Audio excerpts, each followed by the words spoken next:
எல்லாருக்கும் வணக்கம். நான் உங்கள் குருசாமி பொண்ணு. எல்லாரும் இன்னைக்கான மணி சேவிங்ஸ் அமௌண்ட்டை எடுத்து வச்சிட்டிங்களா? எடுத்து வைக்கல அப்படின்னா மறக்காமல் எடுத்து வச்சிடுங்க. இப்போ நம்ம என்ன வீடியோ பார்க்க போகிறோம் அப்படின்னா, ஹோம் மேக்கராக இருக்கிற நம்ம எல்லாரும் நம்மளோட கிச்சன்லையேவும் முக்கால்வாசி நேரத்தை வீணாக்கிடுறோம். சொல்கிறது கரெக்டாக இல்லையா அப்படின்னு சொல்லி கமெண்ட் பாக்ஸில் மறக்காமல் கமெண்ட் பண்ணுங்கள். நம்மளோட வீட்டு வேலைகள் அதில் ரொம்ப முக்கியமாக வர்றது நம்மளோட கிச்சன் வேலைகள் தான் இல்லையா? இந்த வேலையை நம்ம வேகமாக முடிச்சிட்டோம் அப்படின்னா நமக்கான நேரத்தை உருவாக்க முடியும். நம்ம ஆசைப்பட்ட அத்தனை விஷயங்களையும் பண்ண முடியும். நம்மளுக்காக ஒரு வருமானத்தையும் உருவாக்க முடியும். அது மட்டும் இல்லாமல் இதெல்லாம் எனக்கு வேண்டாம்ப்பா அப்படின்னு தோன்றவங்களுக்கு நம்ம வீட்டில் உள்ள நம்ம செல்ல குழந்தைங்களோட டயத்தை அதிகமாக ஸ்பெண்ட் பண்ண முடியும் தானே? கிச்சன் எப்படி இருக்கணும், எப்படி இருந்துச்சு அப்படின்னா நம்மளோட வேலைகள் அத்தனையும் ஈஸியாக முடியும் அப்படின்றது தான் இன்றைக்கி இந்த வீடியோவில் பார்க்க போகிறோம். வீடியோக்குள்ளே போகலாம். அதுக்கு முன்னாடி நீங்கள் இன்னும் குருசாமி பொண்ணை சப்ஸ்கிரைப் பண்ணலையா? அப்போது சப்ஸ்கிரைப் பண்ணிவிட்டு பக்கத்தில் இருக்கிற பெல் பட்டனையும் கிளிக் பண்ணிக்கோங்க. அப்போ தான் நான் வீடியோ போட்ட உடனே உங்களுக்கு நோட்டிஃபிகேஷன் வந்துடும். இப்போ வாங்க நம்ம வீடியோக்குள்ளே போகலாம்.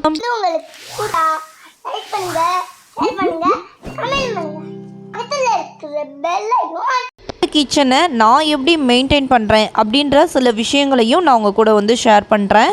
கிச்சன் எப்படி இருக்குது அப்படின்னு சொல்லி கமெண்ட் பாக்ஸில் மென்ஷன் பண்ணுங்கள். லாஸ்ட்டாக வீடியோ ஃபுல்லாக பார்த்ததுக்கப்புறமா சிங்க் என்ன ஒயிட் கலரில் இருக்குது அப்படின்னு கமெண்ட் பண்ணாதீங்க. இங்கேயோட வாட்டரோட கண்டிஷன் அந்த மாதிரி எத்தனை தடவை ப்ரஷ் பண்ணாலும் அப்படி தான் இருக்குது. வெப்சைட் கார்னரில் பியூரிஃபையர் அட்டாச் பண்ணியிருக்கிறேன். பியூரிஃபையர் வாங்கி 5 வருஷம் ஆச்சு. இப்போ வரைக்கும் ஒரே ஒரு சர்வீஸ் மட்டும் பண்ணியிருக்கிறோம். இங்கே கீழே வைப்பர் வச்சுருக்கிறேன். எப்போவும் பாத்திரம் கழுவி முடிச்சதுக்கப்புறமா வைப்பர் யூஸ் பண்ணி நல்லா க்ளீன் பண்ணி விட்டுருவேன். அதே மாதிரி கேஸ் ஸ்டவ் யூஸ் பண்ணி முடிச்சதுக்கப்புறமா, அதாவது சமைச்சு முடிச்சதுக்கப்புறமா லைட்டாக ஒயிட் டாட்ஸ்லாம் இருக்கும் இல்லையா, அதை பனியன் கிளாத்து துணியை வச்சு நல்லா தொடச்சிட்டோம் அப்படின்னா எப்போவுமே நம்மளுக்கு நீட்டாகவே இருக்கிற மாதிரி இருக்கும்.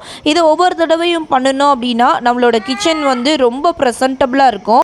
நம்ம ரெகுலராக பண்ண கிச்சன் ரொட்டீனுக்கு, அதாவது கிளீனிங் ரொட்டீனுக்குன்னு சொல்லிட்டு நம்ம அதிக நேரம் எடுத்துக்குவோம் இல்லையா, அந்த மாதிரி நம்ம அதிகமான நேரத்தை கொடுக்க தேவை இருக்காது. அடுப்புக்கு கீழே எப்போவுமே கத்திரிக்கோள், கத்தி, லைட்டர் இது 3மே இருக்கிற மாதிரி பார்த்துக்குவேன். எல்லாருமே அதிகமாக தேடுறது இந்த 3 பொருளாக தான் இருக்கும். ஸோ நீங்கள் கீழே வச்சு மெயின்டைன் பண்ணிங்க அப்படின்னா எடுத்து யூஸ் பண்ணுறதுக்கு இருக்கும், டைம் வேஸ்ட் ஆகாது. அதுக்கடுத்து கவுண்டர் டாப்பில் ஆயில் ஐட்டம் மட்டும்தான் வச்சுருக்கிறேன். அதுக்கு செப்பரேட்டாக எந்த ஒரு கண்டெய்னருமே நான் யூஸ் பண்ணல. ஸ்வீட் பாக்ஸை தான் கண்டெய்னராக யூஸ் பண்ணி அதில் ஆயில் கேனை ஸ்டோர் பண்ணியிருக்கிறேன். தான் கிளீனிங் துடைக்கிறதுக்குன்னு சொல்லிட்டு செப்பரேட்டாக எந்த ஒரு துணியுமே நான் வாங்குறது கிடையாது. வீட்டில் இருக்கிற பழைய துணியை தான் நான் யூஸ் பண்ணிக்கிறேன். அடுப்பை துடைக்கிறதுக்கு நான் ஏற்கனவே சொன்னேன் இல்லையா, பனியன் கிளாத் துணி, அது தம்பி பாப்பாவோட பழைய ட்ரெஸ்ஸு சேராமல் இருக்கும் இல்லையா, அதை யூஸ் பண்ணிக்கிறேன். விளக்கிட்டு விளக்குன உன்னையையும் அப்படியே எடுத்து செல்ஃபில் ஸ்டோர் பண்ணோம் அப்படின்னா அந்த இடம் ஃபுல்லுமேவும் தண்ணியாகி டஸ்ட் ஃபார்ம் ஆகி நீட்டாகவே இருக்காது. அதுக்காக நான் இந்த மாதிரி என்னோட பழைய நைட்டி தான் அந்த இடத்துல டோட்டலாகவேவும் தண்ணியெல்லாம் காஞ்சதுக்கு அப்புறமா தான் நான் செல்ஃபில் எடுத்து ஸ்டோர் பண்ணுவேன். இதுதான் லாஸ்ட் கார்னரில் மிக்சியை வச்சுருக்கிறேன். ஏன் அந்த பக்கம் வச்சுருக்கிறேன் அப்படின்னா, பிளக் பாயிண்ட்டுக்கு பக்கத்தில் இருந்துச்சு அப்படின்னா நம்ம யூஸ் பண்ணிக்கிறதுக்கு ரொம்ப ஈஸியாக இருக்கும் இல்லையா, அதுக்காக அந்த இடத்துல மிக்சியை ஸ்டோர் பண்ணியிருக்கிறேன். இதுதான் கிச்சனில் நம்மளோட ஃபேமிலியில் எத்தனை பேர் இருக்கிறாங்க, அதுக்கு தகுந்த மாதிரி பாத்திரத்தை யூஸ் பண்ணோம் அப்படின்னா இந்த இடத்துல கேஸும் மிச்சமாகும், நம்மளோட டைமிங்கும் ரொம்பவே மிச்சமாகும். ஏன் அப்படின்னா பாத்திரத்தை பார்த்தாலே தெரியும் இதை தான் நம்ம யூஸ் பண்ண போகிறோம் அப்படின்னு எடுத்து கரெக்டாக யூஸ் பண்ண ஆரம்பிச்சிருவோம். முச்சான்னு எல்லாத்தையும் போட்டு வச்சோம் அப்படின்னா எல்லாத்தையும் தான் நம்ம எடுத்து யூஸ் பண்ணுவோம். இது போதும் அப்படின்னு நம்ம என்றைக்கும் நினைக்கவே மாட்டோம். எதை நீங்கள் அடிக்கடி யூஸ் பண்ண போகிறீங்களோ அது எல்லாத்தையும் உங்களுக்கு பக்கத்துலையும் யூஸ் பண்ணாத எப்பயாச்சும் யூஸ் பண்ணுவோம் அப்படின்றதில் மேலே உள்ள செல்ஃபில் அந்த மாதிரி வச்சுட்டீங்க அப்படின்னா டக்குன்னு நீங்கள் எதை எடுப்பீங்க அப்படின்னா எப்போவும் யூஸ் பண்ணுற அந்த பாத்திரத்தை மட்டும்தான் எடுப்பீங்க. இந்த இடத்துல உங்களுக்கு பாத்திரம் கழுவுற நேரம் நல்லாவே குறையும். அது மட்டும் இல்லாமல் எப்போவுமே யூஸ் பண்ணாத சில பாத்திரங்கள்லாம் இருக்கும் இல்லையா, அதெல்லாம் பேக் பண்ணி லாஃப்டில் போட்டுருங்க. ஏன்னா எல்லாத்தையும் கிச்சனில் வச்சுக்கிட்டு அது எப்படினாலும் தூசியாகும். அதுக்கு கரெக்டாக நம்ம பேக் பண்ணி அதை ஒரு பாக்ஸில் போட்டு லாஃப்டில் எடுத்து வச்சுட்டோம் அப்படின்னா பாத்திரத்தோட தேவை என்னைக்கு வருதோ அப்போ தானே எடுத்து யூஸ் பண்ணுவோம். அதுக்காக சொல்கிறேன். அந்த டிஃபன் பாக்ஸ் காட்டினேன் இல்லையா, அந்த டிஃபன் பாக்ஸில் செலவுகளுக்கான அமௌண்ட்டை அதில் தான் போட்டு வச்சுருக்கிறேன். அதுலேருந்து எடுத்து தான் நான் செலவு பண்ணுவேன். திரும்பி பேலன்ஸை அதில் வச்சுருவேன். ஒரு விஷயம், அந்த ரூபா நோட்டு வந்து சேஞ்ச் வாங்கிட்டு வர்றோம் இல்லையா, அதில் ஒரு மாதிரி கசங்கி புசங்கி அந்த மாதிரி லைட்டாக கிழிஞ்சிருந்துச்சு அப்படின்னா அந்த பாக்ஸில் நான் வைக்க மாட்டேன். படுற மாதிரியான ஒரு இடத்துல வச்சுட்டு உடனே அதுக்கு அடுத்த நாளேவும் எடுத்து செலவு பண்ணுற மாதிரி பார்த்துக்குவேன். வந்து 2 விஷயத்துக்காக. ஒன்று வந்து பணத்துக்கு நம்ம வந்து மதிப்பு கொடுக்கணும் அப்படின்னு ஒரு ரீசன். அதுக்கடுத்து வந்து இன்னும் நிறைய நோட்ஸ் எல்லாம் வைக்கும்போது இந்த பழைய நோட்டு எடுத்துகிட்டு வந்திருக்கிறோம் இல்லையா, இது வந்து தெரியாமல் ரொம்ப நாள் அதுலேயே இருந்துச்சு அப்படின்னா கிழிஞ்சு போகிறது கூட சான்சஸ் இருக்குது இல்லையா. அதனால் உடனே நம்ம யூஸ் பண்ணிடணும் அப்படின்றதுக்காக நம்மளுக்கு தெரிகிற மாதிரி இடத்துல நான் வைப்பேன். அதுக்கப்புறம் பேண்ட்ரி அப்படின்னு சொல்லிட்டு ஒரு செல்ஃபை வந்து வச்சுருக்கிறேன். இதையும் நான் வந்து பாக்ஸில் போட்டு வைக்க மாட்டேன். ஏன் அப்படின்னா நம்மளுக்கு வந்து தெரியணும் என்ன பொருள் வீட்டில் இருக்குது இல்லை அப்படின்றது நம்ம கண்ணு முன்னாடி நம்மளுக்கு தெரிகிற மாதிரி இருந்தால் மட்டும்தான் நம்ம வந்து திரும்பி அதை வாங்காமல் இருப்போம். மாதிரி சில ஐட்டம்லாம் ரொம்ப நாளாக வச்சுக்கிட்டு இருந்தோம் அப்படின்னா அதில் பூச்சி அந்த மாதிரி வர ஆரம்பிக்கும் இல்லையா, அதை நம்ம டக்குன்னு பார்த்து உடனே யூஸ் பண்ணுறதுக்கு கூட கரெக்டாக இருக்கும். இந்த மாதிரி நீங்கள் பிளான் பண்ணி பண்ணீங்க அப்படின்னா. அதுக்கு கீழே வந்து குட்டி குட்டி டிஃபன் பாக்ஸ் ஐட்டம்ஸ்லாம் வச்சுருக்கிறேன். செல்ஃபும் இதுக்கு மேலே உள்ள செல்ஃப் இது ரெண்டும் அப்படியே பண்ணுற மளிகை ஜாமான் போடுறதுக்காக வச்சுருக்கிறேன். இந்த டப்பாலாம் நான் ரொம்ப நாளாக என்னோட மேரேஜ் ஆன டைம்லேருந்து இந்த டப்பா தான் நான் யூஸ் பண்ணிகிட்டு இருக்கிறேன்.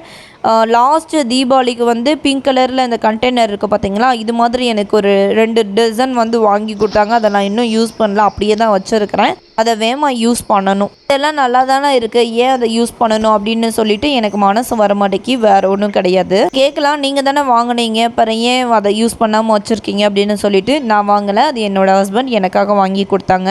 நான் வாங்கணும்னு சொல்லிக்கிட்டே இருந்தேன். ஸோ அதனால் அவங்களே வாங்கிட்டு வந்தாங்க. கூட்டிகிட்டு போய் எனக்கு பிடிச்ச மாதிரி வாங்கி கொடுக்கல அப்படின்னு ஒரு கோபமும் கூட. அதனால தான் நான் இப்போ வரைக்கும் அதை யூஸ் பண்ணலை. அடுத்து இங்கே தான் நான் வந்து உண்டியலையும் காயின் பாக்ஸையும் வச்சுருக்கிறேன். அப்போ தான் நம்மளுக்கு வந்து டெய்லி சேவிங்ஸ்க்கான அமௌண்ட்டை எடுத்து வைக்கணும் அப்படின்னு நம்மளுக்கு தோணும். கிட்டையும் நான் நிறைய வீடியோஸில் வந்து ஷேர் பண்ணியிருக்கிறேன். பிக்கி பேங்கை வந்து உங்களோட கண்ணில் படுற மாதிரியான இடத்துல வைங்க, அப்படின்னா தான் நீங்கள் வந்து டெய்லி அமௌண்ட் போடணும் அப்படின்னு சொல்லிட்டு அந்த பிக்கி பேங்கை உங்ககிட்ட சொல்லும் அப்படின்னு சொல்லிட்டு தான் காயின் போடுறதுக்காக இந்த காயின் பாக்ஸையும் பக்கத்துலேயே வச்சுருக்கிறேன். கடைக்கு போயிட்டு வந்தோம் அப்படின்னா பேலன்ஸ் காயின் இருக்கும் இல்லையா, அப்படியே உள்ளே வந்து ஆயிடுவேன். இந்த க்ரீன் கலர் மூடி போட்ட பாக்ஸை ஏன் காட்டுறேன் அப்படின்னா அதில் வந்து ஒரு 2 டசன் வாங்கியிருக்கிறாங்கன்னு நினைக்கிறேன். நானே பார்த்து ரொம்ப நாள் ஆச்சு, எடுத்து வச்சுருக்கிறேன். ஒரு வீடியோவில் நான் உங்களுக்கு ஷேர் பண்ணுறேன். பிங்க் கலரில் ஒரு 4 பாக்ஸும் அந்த க்ரீன் கலரில் 8 பாக்ஸும் இருக்குதுன்னு நினைக்கிறேன். இந்த கிச்சனும் பார்க்க நல்லா தானே இருக்குது. நல்லா இருக்கா இல்லையா அப்படின்னு சொல்லி கமெண்ட் பாக்ஸில் மென்ஷன் பண்ணுங்கள். அழகழகாக பாக்ஸ் வாங்கி வச்சோம் அப்படின்னா தான் கிச்சன் நல்லா இருக்குமா. எனக்கும் அந்த மாதிரி வைக்கணும்னு ஆசை எல்லாம் இருக்க தான் செய்யுது. ஆனால் ஒரு கண்டிஷன், எனக்கும் நான் கொடுத்துக்கிட்டது, எனக்காக நான் சொந்த வீடு வாங்கணும். வாங்கினதுக்கு அப்புறம் தான் வீட்டுக்கு தேவையான அத்தனை பொருட்களையும் வாங்கணும் அப்படின்னு சொல்லிட்டு, குறிப்பாக முக்கியமாக கிச்சனுக்கு. நான் இந்த விஷயத்தில் நான் நிறைய அனுபவப்பட்டுட்டேன். இந்த சைடு கார்னரில் வந்து ஃப்ரிட்ஜ் வச்சுருக்கிறேன். ஆல்ரெடி நான் ஃப்ரிட்ஜ் டூர் வீடியோ வந்து உங்களுக்கு ஷேர் பண்ணியிருக்கிறேன். என்னோடய ஃப்ரிட்ஜ் எப்படி இருக்கும் அப்படின்னு சொல்லிட்டு. மேக்ஸிமம் வந்து வண்டு வந்துடும் இல்லையா, அந்த மாதிரி இருக்கிற மளிகை சாமானையும் ஓப்பன் பண்ணிட்டேன் அப்படின்னா ரப்பர் பேண்ட் போட்டு ஃப்ரிட்ஜில் தான் ஸ்டோர் பண்ணிடுவேன். அதுக்காக சில ஸ்பேசஸ் வச்சுருக்கிறேன். அந்த ஸ்பேஸில் மட்டும்தான் அந்த ஐட்டம் வந்து இருக்கும். என்னோடய ஃப்ரிட்ஜ் வாங்கியும் 6 வருஷம் ஆச்சு. மேரேஜ் முடிஞ்சோன்னையும் அப்பா எங்களை கொண்டு வந்து விடும்போது எனக்கு ஃப்ரிட்ஜ் கிஃப்ட் பண்ணாங்க. மாதிரி நம்ம எலக்ட்ரானிக் ஐட்டம்ஸ்லாம் வாங்கும்போது அதோட ரேட்டிங் இருக்குது இல்லையா, அது வந்து 5 ஸ்டார் இருக்கான்னு செக் பண்ணி வாங்கினீங்க அப்படின்னா பவர் கன்சூம்ஷன் வந்து எப்போவுமே கம்மியாக. ஃப்ரிட்ஜுக்கு மேலே வந்து எப்போவுமே ஸ்நாக்ஸை வைப்பேன். ஏன் அப்படின்னா மற்ற இடத்துலலாம் எறும்பு வரும், ஃப்ரிட்ஜுக்கு மேலே வச்சிங்கன்னா எறும்பு வராது. அந்த ஒரு கான்செப்ட் தான் ஃப்ரிட்ஜு மேலே நான் ஸ்நாக்ஸ் வைக்கிறதுக்கு முக்கியமான காரணம். அதுக்கு மேலே போட்டிருந்த ஃப்ரிட்ஜோட கவர் வந்து வாஷ் பண்ணுறதுக்கு எடுத்து வச்சதுனால கவர் இப்போ இல்லாமல் இருக்குது. இந்த சாக்லேட் வந்து நாங்கள் ஊர்லேருந்து எடுத்துகிட்டு வந்தது. லாஸ்ட்டாக எப்போது டிசம்பர் மந்த்து ஊருக்கு போயிருந்தோம் இல்லையா, அப்போது இந்த சாக்லேட்டை வந்து ஊரில் பத்திரிக்கை வச்சா அதில் சாக்லேட் வச்சு கொடுப்பாங்கல்ல, அந்த மாதிரி அந்த சாக்லேட் எல்லாமே அவங்க பாட்டி எடுத்து வச்சுருந்தாங்க. இவங்க 2 பேருக்கும் கொடுத்து விட்டாங்க. நான் வந்து டெய்லி கொடுக்கக்கூடாது அப்படின்னு சொல்லிட்டு வச்சுருக்கிறேன். எப்போவாச்சும் சாக்லேட் 2 பேருக்கும் ஒன்று எடுத்து கொடுப்பேன். அடுத்து இவங்களோட பேஸ்ட்டையும் நான் ஃப்ரிட்ஜ் மேலே தான் வைப்பேன். வேறு எந்த இடத்துல வச்சாலும் 2 பேர் எடுத்து சாப்பிட்றாங்க. இதுனா நான் அவங்களுக்கு ப்ரெஸ்ட்டில் வச்சு கொடுத்துட்டு திரும்பவும் இந்த இடத்துல நான் வச்சிருவேன். மாதிரி சில விஷயங்களை நீங்கள் பார்த்து கரெக்டாக பண்ணீங்க அப்படின்னா கிச்சன் பார்க்குறதுக்கு நீட்டாகவும் இருக்கும். அது மட்டும் இல்லாமல் எந்த பொருள் எங்கே இருக்குது அப்படின்றதுக்கு நம்மளுக்கு ஒரு கரெக்டான அப்சர்வேஷன் இருக்கும். டைம் வந்து மிச்சமாகும், கரண்ட் பில் மிச்சமாகும். அது மட்டும் இல்லாமல் நம்மளோட பணம் நிறையவே மிச்சமாகும். சொன்ன இந்த சின்ன சின்ன டிப்ஸ் எல்லாமே உங்களுக்கு பிடிச்சிருக்கும் அப்படின்னு நான் நினைக்கிறேன். அப்படி பிடிச்சிருந்துச்சு அப்படின்னா குருசாமி பொண்ணுக்கு ஒரு லைக் பண்ணுங்கள். நீங்கள் இன்னும் சப்ஸ்கிரைப் பண்ணல அப்படின்னா சப்ஸ்கிரைப் பண்ணிடுங்க. கமெண்ட் பாக்ஸில் மறக்காமல் கமெண்ட் பண்ணுங்கள். 2 கவர் வச்சுருந்தேன் பார்த்தீங்களா, அதில் வந்து நம்ம ஏதாவது திங்ஸ் வாங்கணும் அப்படின்னா அதில் கேரி பாக்ஸ் கொடுப்பாங்கள்ல, அந்த கேரி பாக்ஸ் எல்லாமே அந்த கவரில் போட்டு ஸ்டோர் பண்ணி வைப்பேன். அந்த கவரை வந்து எதுக்கு யூஸ் பண்ணுறேன் அப்படின்னா, இந்த இடத்துல கவர் வச்சுருக்கேன் பாருங்கள், வாஷ் பேஷனுக்கு அப்படியே கீழே இந்த கவரில் வந்து நம்மளோட ஃபுட் வேஸ்ட்டை இந்த கவரில் தான் போடணும் அப்படின்னு சொல்லி இப்போ இருந்தே என்னோடய குழந்தைங்களுக்கும் நான் சொல்லி கொடுத்துட்டு தான் இருக்கிறேன். யார் வீட்டில் சாப்பிட்டாலும் சரி, தட்டை கொண்டு வந்து சிங்கில் போடுவாங்க இல்லையா, போடும்போது தட்டில் உள்ள எல்லா வேஸ்ட்டையும் எடுத்து இந்த கவரில் போட்டுட்டு அதுக்கப்புறம் தான் ஹேண்ட் வாஷ் பண்ணுது என்னோட ரூல் அப்படின்னு கூட வச்சுக்கலாம். பண்ணும்போது எல்லா பாத்திரத்தையும் வாஷ் பண்ணி வைக்கிறதுக்கு நம்மளுக்கு கொஞ்சம் ப்ளசன்டபுளாக கூட இருக்கும் அப்படின்னு நான் சொல்லுவேன். பாத்திரம் கழுவணுமே அப்படின்னு கஷ்டப்பட்டுட்டு வராமல் சந்தோஷமாக கழுவோம்.